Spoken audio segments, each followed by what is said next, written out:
I guess the issue now before us, though, is what's going to happen to the global economy, and why is the world resetting or reformatting itself at this time? Because I would make the case that we've had some failure, no question. We've had some problems, no question. But generally, the post-World War II architecture that has stabilized Europe, lots of parts of Asia, certainly the Gulf nations have benefited from this. If you asked the people in Bahrain or the UAE, it's nothing short of incredible how much prosperity and rising living standards. And so now we do have a populist dilemma going on. We've had people policy missteps that have led to a very large group of people in this country, other countries like the United Kingdom and France, to be dissatisfied. You've got people that have felt that they haven't gotten a fair shake from the system. These are the people that vote for Le Pen. These are the people that voted for the Brexit. Yep. These are people that vote for Donald Trump. And by the way, even on the left, Bernie Sanders represents these people. And they do have a grievance, Stefan. They are correct that the wealthy have gotten much wealthier. Living standards for the lower and middle income people have not caught up. They're certainly better than they were 50 years ago. People have better televisions and more efficient heat and better cars, but they just haven't caught up to where the wealthy are. And when you have a society that has now the embed of social media, you can create a lot of envy. You can create a lot of jealousy and a lot of sore feelings towards each other. And then, of course, our adversaries take advantage of us by dumping tremendous amounts of disinformation into our system, tremendous amounts. And so that's where we are now. So you have a risk where we split into a multipolar world where China is controlling a sleeve of the world, Russia, which is sort of astonishing to me because they have less GDP than the state of Texas. They're even smaller now than the Italy, which is, people don't realize because they vacation there. That's fairly, still in the north, a fairly industrious country, but they have a higher GDP than Russia. Russia has more military might and focus more on nuclear weaponry, but you're heading for trouble. The global economy is heading for trouble. If we're going to tariff up and we're going to start a trade war, that'll your truflation numbers are going to go up. Okay, because if you can't get a car into the country, or if you're telling me the U.S. is manufacturing in the United States, but they're shipping parts for refinishing into Canada, and then they got to come back to the United States. Now those parts that go into the car are going to be 50% more. Or you're telling me the aluminum, which is 78% of it, is coming from Canada. We're going to now hit it with this 25% surcharge. You're going to knock these American cars up in price $15,000 a piece. So to me, I'm not exactly sure what they're doing or what they're thinking, but you have a potential for a dystopian situation to unfold. And I'll just make one last point. I'd love to get you to react to it. We're setting ourselves up for some level of distrust because we're saying to the Europeans, fuck off, if you don't mind my bold language. That's exactly what we're saying. We're saying that you're on your own. We're telling the Canadians that we're going to absorb them, I guess, maybe take them over. I don't know exactly what he's saying. He's saying that he wants to take over Greenland and Canada and the Panama Canal. I don't know. If he's serious about that, we'll be at war with NATO. So not only will he pull the United States out of NATO, he'll declare war. I don't know. Am I again, I'm going off of what he's saying. I'm not saying this. I'm going off of what he's saying, and none of it makes sense. And yet you'd say, well, aren't there people? When I was 7 years old, Stefan, I read some fascinating literature called The Emperor Has No Clothes. Yep. And I remember reading the story, the parable, and saying, well, that's ridiculous. I'm 7. Of course I would tell somebody that they have no clothes. Now I'm 61. It's 54 years since I read that story, and I'm watching 60-year-old men and women tell somebody that has no clothes that he has clothes on. So I don't know. I mean, I have sort of mixed sort of emotions associated with that. I mean, ultimately, I was born in different countries. I've moved around. I've lived in different countries. I've always believed in, borders are there just to sort of they're a black line on a piece of paper kind of thing. But then on the flip side, I look at the term he comes up with a lot is called reciprocity, right? And in a way, I do sort of buy in the fact that if you're charging me, and I launched my first startup in China. And when China was applying for the WTO and really hell-bent on getting into the WTO, China had extremely radical concessions that you need to engage with in order to get in and enter into that market.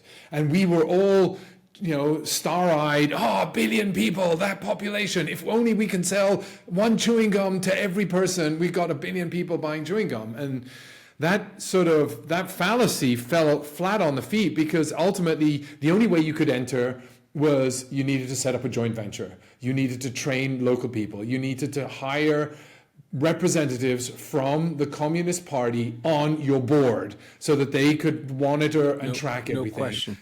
And ultimately, that led to a lot of IP transfer. Yeah, no now, question. To the credit of Chinese, they are entrepreneurial, and they did leave and start up. And they still do that in their own companies. So it's no different whether they do that in a joint venture, which is with a foreign entity, or they do that in their own companies. I mean, they are just a nation of they work bloody hard, right? I mean, and so you have that. And so why not, coming back to the reciprocity, why don't we not have that as a fair trading ground? U.S. technology companies, should they not be able to export into China if we can import their goods? If they don't want it and they don't use it, they won't use it. And that's then a very market-driven opportunity or loss that somebody will encounter. Well, I mean, again, we got some things wrong, sir. So I'll admit this to you. At the age of 29, when the American working class families and some of the hard left were moving on Seattle, Washington in the summer of 1999, there was a very big protest there. Yeah. You remember this? Yeah, the World Trade Organization protest. They did not want the Chinese to be in the WTO. Yeah. And then they said something which was true. They said it's a big economy. If you bring them in under emerging country status, they're going to get all these benefits and all these protections for their market, and they're going to dump products into our market, and it's very bad. It's going to be very bad for us. And we didn't listen. And I was a young Wall Streeter, very smug, very arrogant at the time. I said, these guys are stupid. We'll get lower cost of goods, lower cost of services, higher returns on equity capital for the companies. This is a great idea. And it'll also help the Chinese economy, and the rising tide is going to lift all boats. But we were derelict in our duties. We practiced malpractice, frankly, both sides, Republicans and Democrats. We didn't adjust the trading system. We should have said, okay, you're going to get this treatment for 3 years. By 2003, it's going to go to that treatment. By 2009, it's going to be this treatment, and the playing field could have become more level. Trump is right about aspects of the reciprocal tariffs. He is right that if you want to take your tariffs down, we'll take our tariffs down. We can go to a zero tariff option. He is right. He's wrong that it should apply everywhere, because there are cases, frankly, where we need to allow countries to come into our market unfettered, and we need to allow them to protect themselves a little bit, as they are smaller countries, perhaps, and they need our help, and we want those countries to stay free. We want those countries to be democratic, if you will. We want them to live in democracies. And so I mean, that was a State Department protocol for the last 80 years. So I don't see why we need to put all of this into the paper shredder. And I don't understand the longer term argument. The Bannon-Donald Trump argument is wall the country off, literally and physically, from the rest of the world. That's the argument. And put our tanks and our troops, and we'll just surround ourselves, and so that you can't attack us, and go kill yourselves. But you've got pestilence, you've got disease, famine, viruses. There's a very famous short story by Edgar Allan Poe, and it's about the Mask of the Red Death. The very rich people are having a party, and they're having this great party. It's a masquerade party during the time of the plague. And one of the poor people dresses up as one of the rich people, and they've got the mask on. And they come into the party, and they shake everybody's hand. And then he takes the mask off, and he says, "Hey, I'm just letting you know that I have the plague. You guys thought you were insulated from the plague. I put a mask on, the red mask, the mask of the Red Death. I've showed up now. I infiltrated your party, and you're all going to have the plague now." And it's a short story. It's an allegory about whether you like it or not. We're drinking the same water. We're breathing the same air. We're sharing the same earth. We have to figure out a way to help each other. I mean, I think it's a bipolar world. It's China and the U.S. I mean, everybody's looking to China in the East, at least, and in the West, it's Europe is fragmented. I mean, Europe's not working. Europe, I think, but what the good thing is, now they have an enemy. They have Trump.